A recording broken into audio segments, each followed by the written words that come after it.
like that washstand has had the full Sarah P treatment. She's re-loved it, she's made it relevant, and I reckon it's ready for a new home now. When Sarah met Pete, Hello there. she was impressed by his washstand. Dad bought it in the 60s. He got it, I think that was second hand then. Sarah was a bit worried by the condition, I can see it's got a little bit of woodworm to it. The creamy corners have had a go.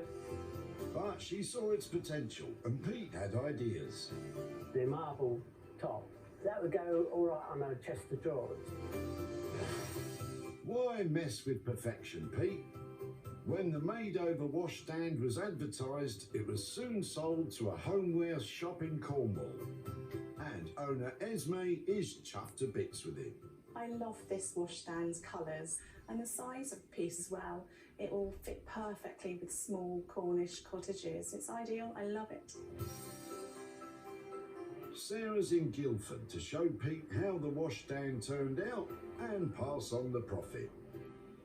Hello, Pete. Hello. Hello, how are you doing? Yeah, nice to see you again. So I've been looking forward to coming back to catch up with you about your old washstand, which I think has been in the family for ages, hasn't it? Yes, Yeah, how long do you remember you had it for? indefinitely. I was remembering it from quite young. Right, so something you very much grew up with. Yeah, oh yeah, definitely. But not something you thought was very useful anymore, because it had a bit of woodworm, didn't it? Yeah,